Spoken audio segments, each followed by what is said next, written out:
বাস, launch, ট্রেনে ঘরমুখো ঢল। ঢাকা টাঙ্গাইল মহাসড়কে 25 কিলোমিটার দীর্ঘ যানজট। সান্তাহার দুর্ঘটনায় উত্তরাঞ্চলের রেল যাত্রা শিডিউল বিপর্যয়। সন্ধ্যায় চাঁদ দেখা কমিটির বৈঠক। জাতীয় ঈদগাহে নামাজ আদায় করবেন রাষ্ট্রপতি, প্রধানমন্ত্রী। ঈদের দিন যমুনায় সরকার প্রধানের ঈদ শুভেচ্ছা বিনিময়। শেষ সময় সারা দেশে ঈদ কেনাকাটায় ধুম। পোশাকের সঙ্গে মিলিয়ে অলংকার, ওড়না, হিজাব কেনার ব্যস্ততা। দাম নিয়ে অসন্তোষ। এবং জ্বালানি স্থাপনায় আঘাতের জেরে মধ্যপ্রাচ্যে ইরানের হামলা। সংশ্লিষ্ট দেশগুলো নিন্দা, পাল্টা জবাবের হুঁশিয়ারি ট্রাম্পের।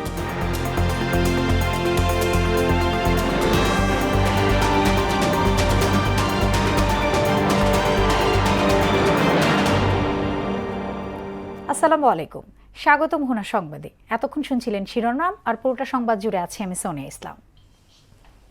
এবারে জানাবো বিস্তারিত। ঈদ যাত্রার শেষ মুহূর্তে সড়ক, রেল, নৌপথে যাত্রীদের ঢল নেমেছে। বগুড়ার সান্তাহারে নীল সাগর এক্সপ্রেস লাইনচ্যুতির ঘটনার ঢাকা থেকে উত্তরবঙ্গগামী কয়েকটি ট্রেন ব্যাপক শিডিউল বিপর্যয়ে পড়ে। একতা এবং নীল সাগর এক্সপ্রেস ছেড়ে যায় 5-6 ঘন্টা দেরিতে। এমনকি অন্য রুটের যাত্রীদের মধ্যেও ছিল দুর্ঘটনার আতঙ্ক। এদিকে সড়কে টিকিট সংকটের পাশাপাশি বাড়তি ভাড়া নিয়ে অভিযোগ করেন যাত্রীরা। মুদাসির আলীকে সঙ্গে নিয়ে আরও জানাচ্ছেন বিজন কুমার। কমলাপুর রেলওয়ে স্টেশনে স্ত্রী সন্তান নিয়ে বসে থাকা এই ব্যক্তির নাম জিয়াউল ইসলাম। স্টেশনে এসেই পড়েছেন ভোগান্তির মুখে, কারণ তার বাহন একতা এক্সপ্রেস নির্ধারিত সময়ে স্টেশন ছাড়েনি। রেলওয়ে কর্তৃপক্ষ জানায় ট্রেনটির বিলম্ব হবে অন্তত 5 ঘন্টা। মনের অবস্থা তো অনেক খারাপ যে আমরা সময়মতো যাইতে পারতেছি না। এখন আল্লাহ জানে ঈদ বাসায় যায় করতে পারবো কিনা। শুধু জিয়াউল নয়, উত্তরবঙ্গগামী সবার অবস্থা একই। বাড়ি ফেরার শঙ্কা নিয়েই স্টেশনে অপেক্ষা করছেন এসব যাত্রীরা। ভোর 4টা থেকে বাইরে হয়েছি, এখন পর্যন্ত ট্রেনের কোনো খোঁজ খবর পাচ্ছি না। সান্তাহারে ট্রেনে একটা দুর্ঘটনার জন্য সম্ভাব্য একটু সময় দিচ্ছে 4:50। বুধবার বগুড়ায় ট্রেন দুর্ঘটনার পর ঢাকার সঙ্গে উত্তরবঙ্গের রেল যোগাযোগ বিচ্ছিন্ন থাকে। এতে শিডিউল বিপর্যয়ে পড়ে উত্তরাঞ্চলগামী ট্রেনগুলো। যদিও অন্যান্য রুটের ট্রেনগুলো ছেড়েছে নির্ধারিত সময়ে, তবে যাত্রীদের মধ্যে ছিল দুর্ঘটনার আতঙ্ক। আতঙ্ক তো অনেক বেশি। কজ হচ্ছে যেই ট্রেনে আমার যাওয়ার কথা ছিল সেই ট্রেনটাই হচ্ছে অ্যাক্সিডেন্ট করছে। একটু ভয় লাগতেছে যে ট্রেন একটা অ্যাক্সিডেন্ট করছে, 9টা নাকি বগি লাইনচ্যুত হয়েছে। এদিকে শিডিউল বিপর্যয়ের পর কমলাপুর রেলওয়ে স্টেশন পরিদর্শনে আসেন রেল প্রতিমন্ত্রী হাবিবুর রশিদ। পরিদর্শন শেষে তিনি জানান, সান্তাহার দুর্ঘটনার পর সেখানকার জংশনের স্টেশন মাস্টারকে বরখাস্তের কথা। গতকালকের এই ঘটনার পরিপ্রেক্ষিতে স্টেশন মাস্টার এবং ড্রাইভার দুজনকেই সাময়িক বরখাস্ত করা হয়েছে। অন্যদিকে রেলের মতো সড়ক পথেও নেমেছে ঘরমুখী মানুষের ঢল। তবে সময় গড়ানোর সঙ্গে সঙ্গে তারা পড়েছেন টিকিট সংকটের দুর্ভোগে। কেউ কেউ বাড়তি ভাড়ার অভিযোগও করছেন। বাসে সিট নাই, মাঝে মাঝে হচ্ছে বাসের মাঝখানে হচ্ছে কি আপনার আলাদা করে মানে কার্ড দিয়ে অনেক সময় সিট বানায় বসাই দিতেছে। টিকিটের ভাড়া অনেক বেশি পড়তেছে ভাই, 800 টাকা 900 টাকা 1000 টাকা করে টিকিট চাইতেছে একটা গাড়ি প্রতি ভাই। অনেক জায়গায় গেলাম, বললো যে এখন আপাতত কোনো সিটও নাই, পাইয়াও নাই। আবার এখানে বললো যে বেশি ভাড়া দিলে নাকি করতে পারবে। আর সদরঘাট লঞ্চ টার্মিনালে ভাড়া নিয়ে বড় ধরনের অভিযোগ না থাকলেও আসন সংকটের কথা জানান দক্ষিণবঙ্গের যাত্রীরা। বিজন কুমার, মোহনা সংবাদ, ঢাকা। এই যাত্রার আরো খবর জানাতে গাবতলী থেকে যুক্ত হচ্ছেন সহকর্মী রাজীব আহমেদ। আমরা চলে যাচ্ছি তার কাছে। রাজীব, শেষ মুহূর্তে সড়ক পথে ঈদ যাত্রার এই মুহূর্তে কি চিত্র দেখছেন, আর কোনো ধরনের সংকটের খবর কি পেয়েছেন, আছে কি বা?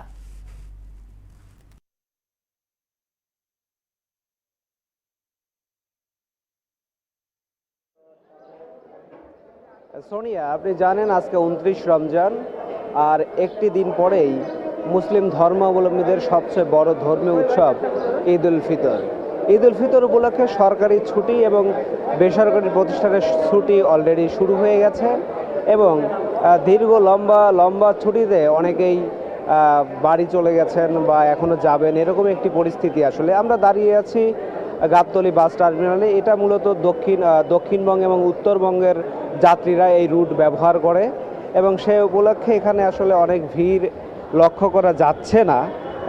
আমরা বিভিন্ন কাউন্টার এবং বিভিন্ন যাত্রীদের সঙ্গে কথা বলেছি। তারা যেমনটি আমাদের জানিয়েছেন যে এবার শিক্ষা প্রতিষ্ঠান অনেক আগেই ছুটি হওয়ার কারণে অনেক পরিবার এবং অনেক ঘরমুখো মানুষ তাদের পরিবার পরিজনদের আগেই দেশে পাঠিয়ে দিয়েছে, যার কারণে এবার প্রত্যাশিত ভিড় আসলে লক্ষ্য করা যাচ্ছে না। এছাড়াও তারা আরেকটি কথা বলেছেন, সেটি হলো পদ্মা সেতু হওয়ার কারণে দক্ষিণবঙ্গের অনেকেই এই রুটটি ব্যবহার না করে পদ্মা সেতুর রুটটি ব্যবহার করে বাড়ি যাচ্ছেন, এমনটাও বলা যাচ্ছে। আর বাড়তি ভাড়া নেওয়ার অভিযোগ কিছুটা যেমন আছে, তেমনি আসলে অনেক যাত্রী বলছেন আসলে সঠিক ভাড়া অনেকেই রাখছেন। এছাড়া আরেকটি বিষয় এখানে আমরা দেখেছি, প্রত্যেকটি কাউন্টারে আসলে সরকার নির্ধারিত ভাড়ার চার্ট লাগানো আছে, সেই ভাড়া অনুযায়ী আসলে ভাড়া কাটা হচ্ছে।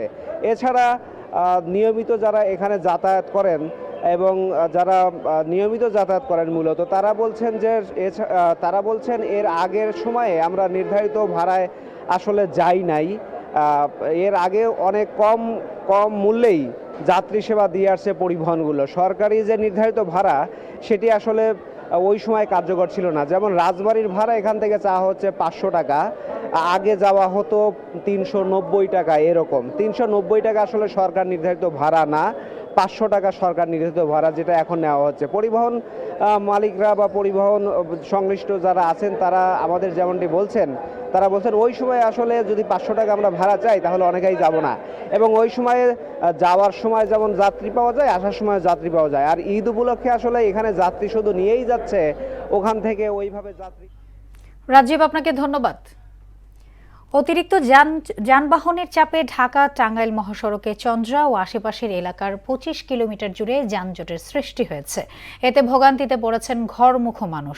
এছাড়া চন্দ্রা নবীনগর সড়কের জিরানী বাজার পর্যন্ত আরও 5 থেকে 7 কিলোমিটার এলাকায় ধীরগতিতে গাড়ি চলছে। এদিকে মহাসড়কের আশিকপুর বাইপাস, রাবানা বাইপাস এবং এলেঙ্গা বাস স্ট্যান্ড সহ বিভিন্ন পয়েন্টে মানুষের ঢল নেমেছে। দর্শক, ঢাকা টাঙ্গাইল মহাসড়কের এই মুহূর্তে চিত্র জানবো আমরা মেহেদির কাছ থেকে, যুক্ত হচ্ছি তার সাথে। মেহেদি, যেমনটাই বলছিলাম, ঢাকা বাইপাসের রাস্তায়, ঢাকা টাঙ্গাইল মহাসড়কের রাস্তায় বিশাল যানজট লেগে আছে, খুব ধীরগতিতে গাড়ি চলছে। এই মহাসড়কে গাড়ির চাপ এখন এই মুহূর্তে কেমন দেখছেন, কি অবস্থায় আছেন তাদের জানাবেন।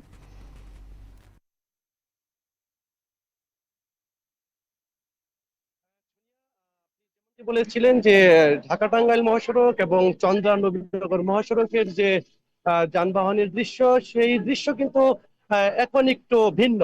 আমরা দেখেছি যে চন্দ্রা নবীনগর মহাসড়ক এবং ঢাকা টাঙ্গাইল মহাসড়কের যে অবস্থা, এখন কিন্তু যানবাহনের চাপ কম এবং যানজটের যে আমরা দেখেছিলাম দুপুরের দিকে যে একটা যানজট ছিল, সেই যানজট কিন্তু এখন কেটে গেছে। আমি একটু দেখাতে চাই যে এই মুহূর্তে চন্দ্রা নবীনগর মহাসড়কের যে চন্দ্রা এলাকায়, সেই চন্দ্রা এলাকা যে রাস্তার বা মহাসড়কের যে অবস্থা যদি দেখায়, যে আমার পাশে যে গাড়িগুলো দেখতে পাচ্ছেন, মূলত এই গাড়িগুলো কোনো যানজট না, এরা শুধু অপেক্ষা করতেছে কাঙ্ক্ষিত যাত্রীদের কারণে। সে কিন্তু যাত্রী কিন্তু পাচ্ছে না, অর্থাৎ এই যে চন্দ্রা, সেই চন্দ্রা কিন্তু এখন যাত্রী শূন্য বলা যায়। যে গাড়িগুলো দেখাতে চাই, যে সেই গাড়িগুলো কিন্তু মূলত বসে আছে তাদের কাঙ্ক্ষিত যাত্রী নেওয়ার জন্য।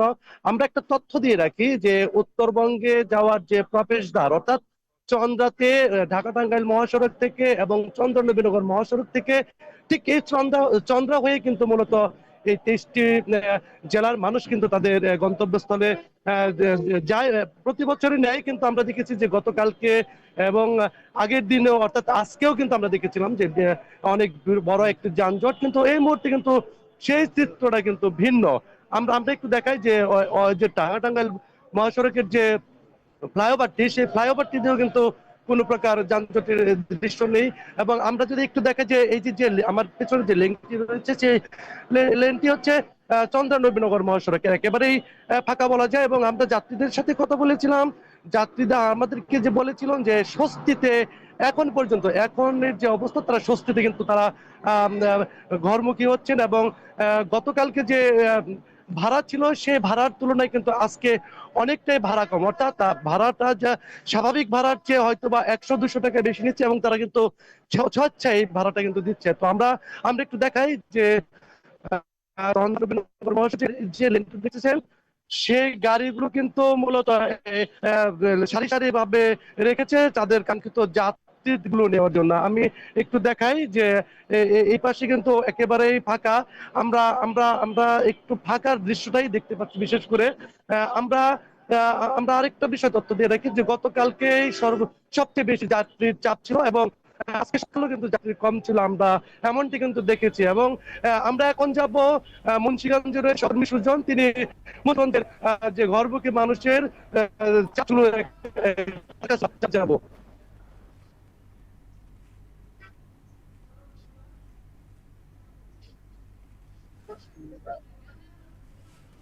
মেহেদী, আপনাকে ধন্যবাদ।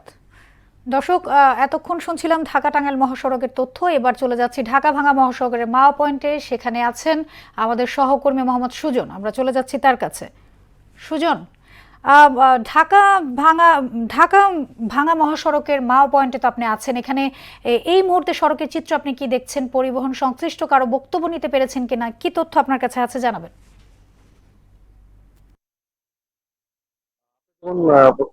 ঢাকা মাওয়া গাড়ির চাপ বলা যায়, যেহেতু বেলা সাথে সাথে কিন্তু যাত্রী যে চাপ ছিল, যদি ইফতারের আগ মুহূর্তে সেরকম গাড়ির কোনো চাপ নেই বললে চলা যায়। এই মুহূর্তে রয়েছে পদ্মাসেতু যে টোল প্লাজা, সেই টোল প্লাজার সকাল থেকে দুপুর পর্যন্ত অনেকটা চাপ ছিল গাড়ি যানবাহনের। দুটো সন্ধ্যার আগ মুহূর্তে কিছুটা চাপ রয়েছে, সন্ধ্যার পরে ইফতারের পরে কিন্তু আবার সেই নারীটানে বাড়ি ফেরা দক্ষিণবঙ্গের যে দক্ষিণ অঞ্চলের যে 21 জেলার যাত্রী যারা রয়েছেন তারা কিন্তু যাতায়াত করবেন। গত 24 ঘন্টায় পদ্মাসেতু যে টোল প্লাজা রয়েছে, সেই টোল প্লাজায় কিন্তু 4 কোটি প্রায় 55 লাখ টাকার মতন টোল আদায় হয়েছে বলে জানা যাচ্ছে। আমরা সবাইকে বলা যায় যে এই সার্বিক পরিস্থিতির জন্য যে ঈদের আর মাত্র 2 দিন বাকি, ইতিমধ্যে কিন্তু ঢাকা ছাড়তে শুরু করেছেন তারা কিন্তু প্রিয়জন বা আরো আত্মীয় কিন্তু সাথে পরিবার নিয়ে কিন্তু ঈদের যে আনন্দ ভাগাভাগি সেটা করার জন্য কিন্তু যাচ্ছে। আমাদেরকে তাদের সাথে কথা বলেছিলাম, তারা কিন্তু বলছেন যে এবার ঈদে ভাড়া কিন্তু 2 গুণের উপরে তাদের বলতে হচ্ছে। পাশাপাশি কিন্তু যানবাহনের যে চাপ ছিল সেইটার কারণে কিন্তু তাদের ভোগান্তিটা অনেকটা বেড়েছে আর কি। তারা বলছেন যে প্রশাসনিক ভাবে যে ফিরতি যারা জন্য অতিরিক্ত ভাড়া আদায় না হয় বা অতিরিক্ত যে গাড়ির যে চাপ রয়েছে সেটি যেন সামাল দিতে পারে, এমনটা বলছেন। তবে বলা যায় যে ঈদের আর মাত্র 2 দিন বাকি, ইতিমধ্যে কিন্তু ঢাকা মাওয়া এক্সপ্রেস রয়েছে কিন্তু রয়েছে স্বাভাবিকভাবে কিন্তু দক্ষিণবঙ্গের মানুষ পারাপার হচ্ছে। তো এই ছিল পদ্মাসেতু টোল প্লাজার কাছ থেকে আমাদের সর্বশেষ। সুজন, আপনাকে ধন্যবাদ। বগুড়ার সান্তাহারে বাগবাড়ি এলাকায় চিলাহাটিগামী নীল সাগর এক্সপ্রেস লাইনচ্যুত হওয়ার 21 ঘন্টা পর উদ্ধার অভিযান শেষে ট্রেন চলাচল শুরু হয়েছে। লাইনচ্যুত বগিগুলো সরিয়ে নেয়ার পর বেলা 11:30টায় চিলাহাটি থেকে ছেড়ে আসা খুলনাগামী সীমান্ত এক্সপ্রেস ট্রেনের মধ্য দিয়ে এই রুটে চলাচল স্বাভাবিক হয়। বুধবার দুপুর 2টার দিকে ঢাকা থেকে ছেড়ে আসা চিলাহাটি অভিমুখী নীল সাগর এক্সপ্রেস ট্রেনটি বগুড়ার সান্তাহারে এলাকায় লাইনচ্যুত হয়। বাংলাদেশে কবে পবিত্র ঈদ উল ফিতর উদযাপিত হবে তা জানতে সন্ধ্যায় বৈঠকে বসছে জাতীয় চাঁদ দেখা কমিটি। বায়তুল মোকাররম মসজিদে অবস্থিত ইসলামিক ফাউন্ডেশনের সম্মেলন কক্ষের এই বৈঠক থেকে ঈদের চূড়ান্ত সিদ্ধান্ত জানানো হবে। আজ দেশের আকাশে চাঁদ দেখা গেলে শুক্রবার সারা দেশে পবিত্র ঈদ উল ফিতর উদযাপিত হবে, আর চাঁদ দেখা না গেলে ঈদ হবে শনিবার। মুসলমানদের ধর্মীয় উৎসব ও মাস নির্ধারণ চাঁদ দেখার উপর নির্ভরশীল। জাতীয় ঈদগাহে রাষ্ট্রপতি মোহাম্মদ শাহাবুদ্দিন এবং প্রধানমন্ত্রী তারেক রহমান একসঙ্গে ঈদের নামাজ আদায় করবেন বলে জানিয়েছেন স্থানীয় সরকার প্রতিমন্ত্রী মীর শাহে আলম। দুপুরে জাতীয় ঈদগাহ মাঠ পরিদর্শন শেষে একথা বলেন তিনি। আর ডিএমপির ভারপ্রাপ্ত কমিশনার মোহাম্মদ সরওয়ার বলেন, ঈদের দিন জাতীয় ঈদগাহে কয়েক স্তরের নিরাপত্তা ব্যবস্থা থাকবে। আরও জানাচ্ছেন মুদাসসির আলী।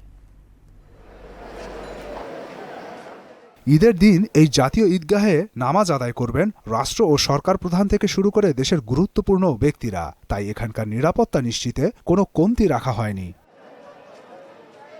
প্রস্তুতির খুঁটিনাটি খতিয়ে দেখতে জাতীয় ঈদগাহ পরিদর্শনে যান এলজিআরের প্রতিমন্ত্রী মীর শাহে আলম। তিনি জানান, রাষ্ট্রপতি ও প্রধানমন্ত্রী একসঙ্গে এখানে নামাজ আদায় করবেন।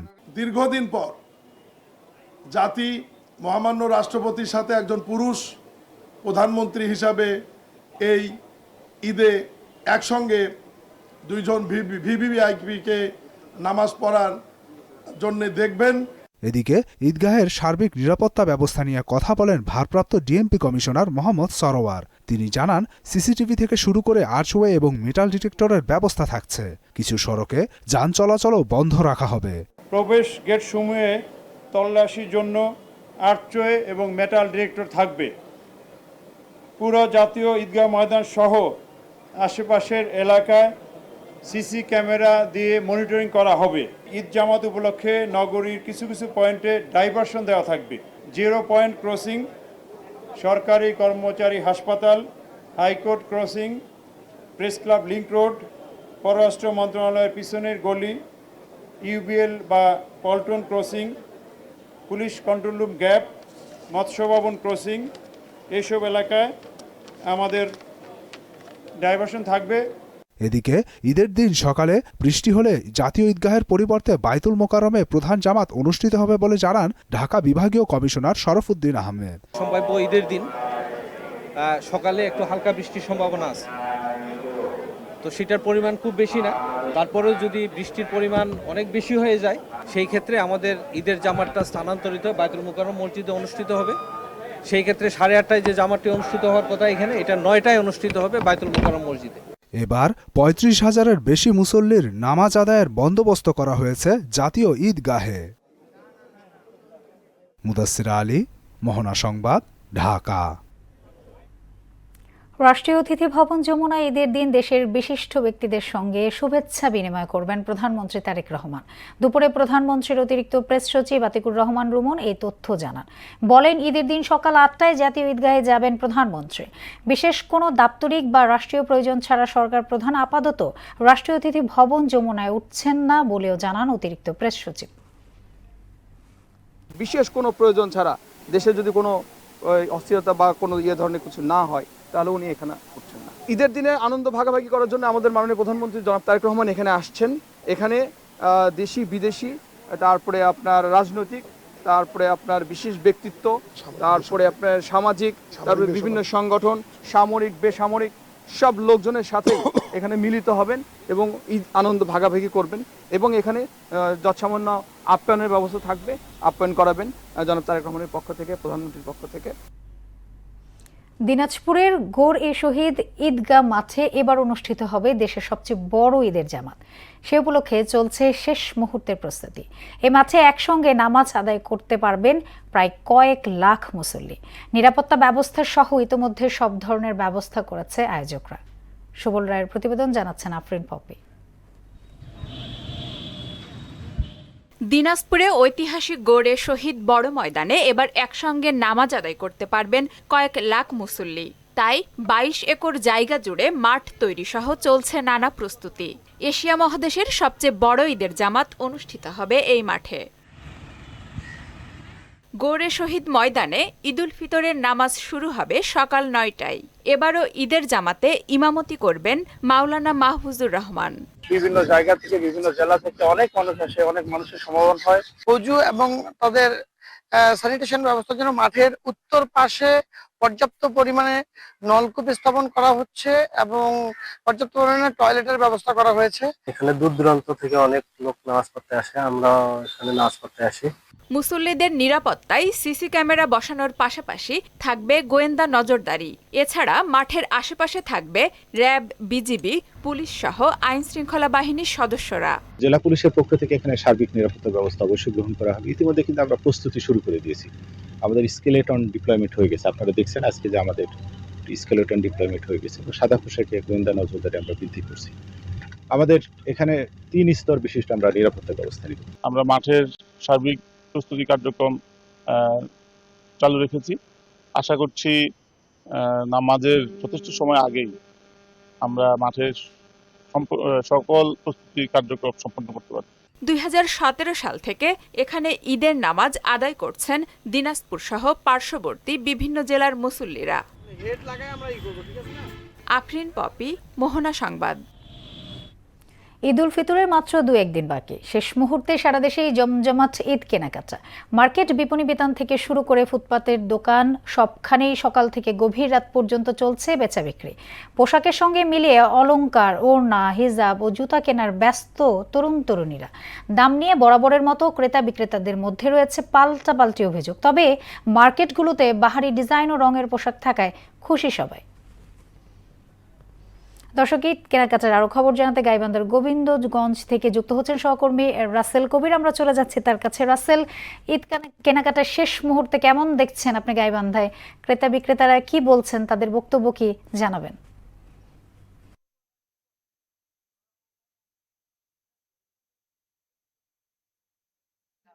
সোনিয়া, আপনি যেমনটি জানতে চেয়েছেন, ঈদ কেনাকাটার আসলে এখনকার চিত্র পুরোটাই আসলে ব্যতিক্রম হয়ে গেছে। কারণ আমরা দেখছি, গতকাল আমরা দেখেছি প্রায় মধ্যরাত পর্যন্ত কিন্তু আসলে কেনা বেচা হয়েছে, ব্যবসায়ীরা দোকানগুলো খুলে রেখেছে। এবং আমার পিছনে আমি যেখানে দাঁড়িয়ে রয়েছে, এটা পৌর মার্কেট গোবিন্দগঞ্জের। এখানে বিশেষ করে সব বয়সের মানুষ কিন্তু কেনাকাটা করে। তো এখানে আমি আসলে ভিতরেই ঢুকতে পারছি না। এখানে মানে শেষ সময়ে এখানে ভিতরে আসলে এত ক্রেতার ভিড়, আমরা দেখছি যে বিভিন্ন বয়সের ক্রেতারা তারা কিন্তু আসলে এখানে কিনছে। পাশাপাশি শহরের আরো যেগুলো মার্কেট আছে, এই মার্কেটগুলোতেও কিন্তু একই চিত্র। এবং শহরের বড় বড় বিপণী বিতানগুলো আমরা দেখছি যে শেষ সময়ে মধ্যরাত পর্যন্ত, এবং অনেকেই দেখছি সেহরি পর্যন্ত কিন্তু আসলে দোকান খোলা রাখছে পরের দিনের প্রস্তুতির জন্য। আমরা এরকম কিন্তু আসলে লক্ষ্য করছি। তবে এখন যেহেতু আসলে বানানো কাপড়ের কোনো চাহিদা নাই, সর্বশেষ এখন যে কাপড়গুলো আমরা দেখছি, চাহিদা যেগুলো দেখছি সেগুলো রেডিমেড কাপড়ের চাহিদা সর্বশেষ দেখছি। তার মধ্যে জুতা আছে, কসমেটিক্স আছে, এরপর প্রসাধনীর দোকানগুলো কিন্তু আমরা দেখেছি যে আসলে প্রসাধনীর দোকানগুলোতেও তারা কিন্তু আসলে কেনাবেচা করছে, ক্রেতারা সেখানেও ভিড় করছে। এবং ব্যবসায়ীরা বলছে আসলে বিগত কয়েক বছরের চেয়েও শেষ সময়ে পরিস্থিতি কিন্তু এখন ভালো বেচা কিনার। কারণ তারা হতাশার মধ্যে ছিল। 15 রমজানের আগ পর্যন্ত কিন্তু আসলে ব্যবসায়ীরা লাভের মুখ দেখার সম্ভাবনা নিয়ে শঙ্কায় ছিল। আমরা এই সর্বশেষ সময়, এই শেষ সময় এসে দেখছি যে আসলে বেচা কেনার প্রত্যেকটা স্তরে দেখছি আসলে সবাই কিন্তু আসলে দেখছি বেচা কেনা করছে। এবং ক্রেতার অভিযোগ যেটা, আসলে ক্রেতার বরাবরই যে অভিযোগ থাকে যে তারা বলছে আসলে দাম বেড়েছে। তবে এই সময় মানুষের হাতে যেহেতু গ্রাম অঞ্চলে টাকা নেই, তারা শস্য লাগাচ্ছে। এজন্য কিন্তু আসলে ব্যবসায়ীরা বলছে যে কেনা বেচায় সেক্ষেত্রে কাঙ্ক্ষিত মূল্য, আসলে কাঙ্ক্ষিত তারা লক্ষ্যমাত্রা অর্জন করতে পারছে না। তবে এই মাঝখানে একদিনের তারা একটা ভালো বেচা কেনা করবে, এমনটাই কিন্তু আসলে বিক্রেতা আমাকে জানিয়েছে। তো সোনিয়া, এই ছিল আমার কাছে গাইবান্ধার গোবিন্দগঞ্জ থেকে ঈদ কেনাকাটা সর্বশেষ। রাসেল, আপনাকে ধন্যবাদ। এবার মধ্যপ্রাচ্য সংঘাত প্রসঙ্গ। ইরানের জ্বালানি স্থাপনায় হামলার জেরে মধ্যপ্রাচ্যে বড় আকারে আঘাত হেনেছে তেহরান। বিশেষ করে সৌদি আরব এবং কাতারের জ্বালানি স্থাপনায় ব্যাপক হামলা হয়েছে। ইরানের এমন আচরণের তীব্র নিন্দা জানিয়েছে সংশ্লিষ্ট দেশগুলো। এদিকে মার্কিন প্রেসিডেন্ট ডোনাল্ড ট্রাম্প হুঁশিয়ারি দিয়ে বলেন, তেহরান প্রতিশোধমূলক হামলা অব্যাহত রাখলে তাদের পুরো সাউথ পার্স গ্যাস ক্ষেত্র উড়িয়ে দেওয়া হবে। বিস্তারিত প্রিয়াঙ্কা নিতুর প্রতিবেদনে। বুধবার ইরানের সবচেয়ে বড় গ্যাস ফিল্ডে হামলা চালায় ইসরায়েল। একদিন পরেই এর জবাব দেয় তেহরান। সৌদি আরব, সংযুক্ত আরব আমিরাত ও কাতারের জ্বালানি অবকাঠামোতে ব্যাপক হামলা চালানো হয়। ব্যাপক ক্ষয়ক্ষতির মুখে পড়ে স্থাপনাগুলো। এদিকে ইরানের এই হামলার নিন্দা জানিয়েছে সংশ্লিষ্ট দেশগুলো। হামলায় কাতারের রাস লাফান গ্যাস ক্ষেত্র, আবুধাবিতে সংযুক্ত আরব আমিরাতের হাবশান গ্যাস ক্ষেত্র, বাব তেল ক্ষেত্র এবং সৌদি আরবের 2টি তেল শোধনাগারকে লক্ষ্যবস্তু করা হয়েছে। কাতার জানায়, ইরানের হামলার পর তাদের রাস লাফান গ্যাস ক্ষেত্রে আগুন ধরে যায়, তবে কেউ হতাহত হয়নি। এ হামলার পর বিভিন্ন দেশের পররাষ্ট্রমন্ত্রীদের সঙ্গে বৈঠক শেষে সৌদি আরব জানায়, জ্বালানি অবকাঠামোতে হামলার নিকৃষ্ট ব্ল্যাকমেইলের শামিল। এই বৈঠকের মধ্যেই সৌদি আরবের রাজধানী রিয়াদে হামলা চালায় ইরান। প্রিন্স ফয়সাল বলেন, এর মাধ্যমে হামলা অব্যাহতের বার্তা দিতে চায় তেহরান, যা বৈধ সহযোগীর আচরণ হতে পারে না। অন্যদিকে ইরানের এই হামলাকে সন্ত্রাসী কর্মকাণ্ড বলে এর তীব্র নিন্দা জানিয়েছে সংযুক্ত আরব আমিরাত। পররাষ্ট্র মন্ত্রণালয়ের এক বিবৃতিতে বলা হয়, ইউএই তাদের সার্বভৌমত্ব ও জাতীয় নিরাপত্তা রক্ষায় এবং নিজেদের অর্জনগুলো সুরক্ষিত রাখতে প্রয়োজনীয় সব ব্যবস্থা নেবে। এদিকে ইরানের সাউথ পার্সে ইসরায়েলের হামলার বিষয়ে যুক্তরাষ্ট্র বা কাতার কিছুই জানত না বলে দাবি করেছেন ডোনাল্ড ট্রাম্প। তিনি বলেন, কাতারের এলএনজি স্থাপনায় ইরান হামলা অব্যাহত রাখলে দেশটির পুরো সাউথ পার্স গ্যাস ক্ষেত্র ধ্বংস হয়ে যাবে। Or any of our allies. We have great allies in the Middle East. Great. Priyanka Nitu, মোহনা সংবাদ। And they were staying out of it until রাজধানীর অনেক খালি তার অস্তিত্ব হারিয়েছে। কোথাও গড়ে উঠেছে মার্কেট, কোথাও গ্যারেজ, আবার কোথাও খালের জায়গা দখল করে নির্মাণ করা হয়েছে স্থায়ী ভবন। এতে এক শ্রেণীর মানুষ আর্থিকভাবে লাভবান হলেও মারাত্মক পরিবেশগত বিপর্যয়ের মুখে পড়ছে পুরো ঢাকা শহর। নগর পরিকল্পনাবিদ ও পরিবেশবিদদের মতে, এমন দখলদারিত্ব ঠেকাতে সরকারকে নিতে হবে কঠোর ও কার্যকর পদক্ষেপ। ঢাকার খাল দখল ও দূষণ নিয়ে নাজমুল ইসলামের 2 পর্বের ধারাবাহিক প্রতিবেদনের আজ থাকছে দ্বিতীয় পর্ব।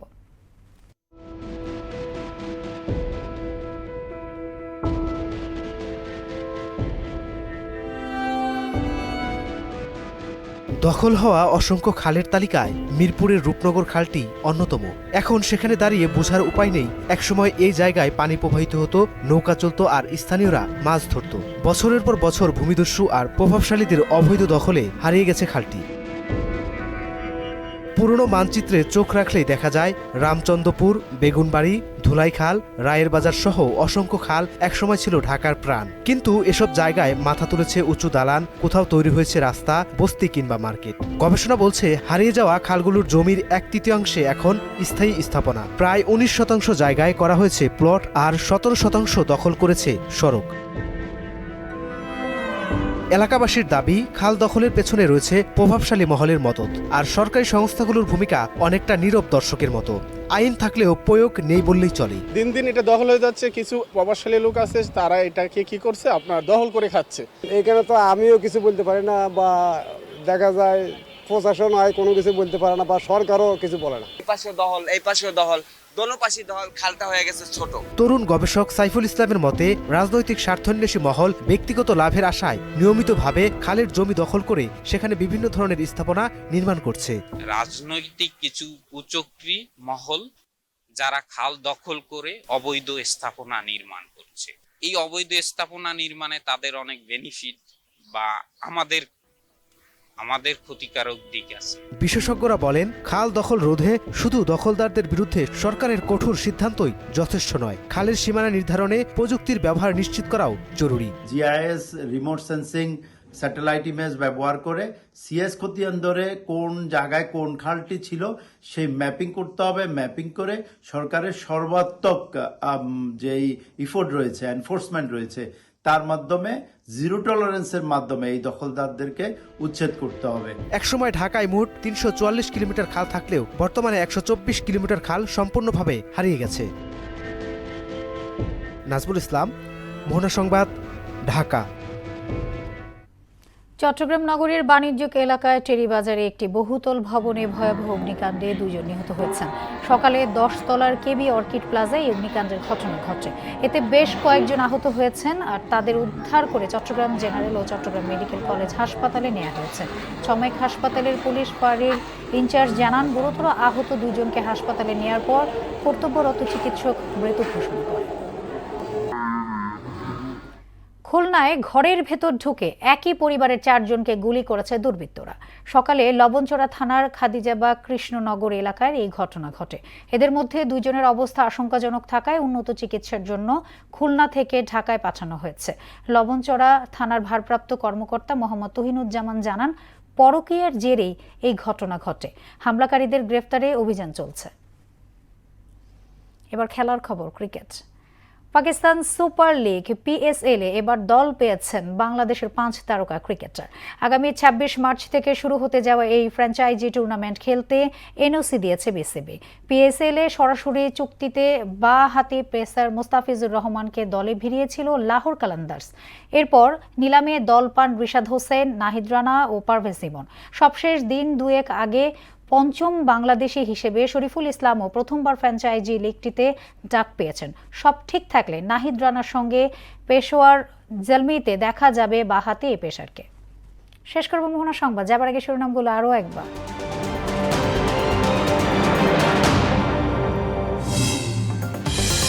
বাস, লঞ্চ, ট্রেনে ঘরমুখ ঢল। ঢাকা টাঙ্গাইল মহাসড়কে 25 কিলোমিটার দীর্ঘ যানজট। সান্তাহার দুর্ঘটনায় উত্তরাঞ্চলের রেলযাত্রায় শিডিউল বিপর্যয়। সন্ধ্যায় চাঁদ দেখা কমিটির বৈঠক। জাতীয় ঈদগাহে নামাজ আদায় করবেন রাষ্ট্রপতি, প্রধানমন্ত্রী। ঈদের দিন যমুনায় সরকার প্রধানের ঈদ শুভেচ্ছা বিনিময়। শেষ সময় সারা দেশে ঈদ কেনাকাটার ধুম। পোশাকের সঙ্গে মিলিয়ে অলংকার, ওড়না, হিজাব কেনার ব্যস্ততা। দাম নিয়ে অসন্তোষ। এবং জ্বালানি স্থাপনায় আঘাতের জেরে মধ্যপ্রাচ্যে ইরানের হামলা। সংশ্লিষ্ট দেশগুলো নিন্দা, পাল্টা জবাবের হুঁশিয়ারি ট্রাম্পের।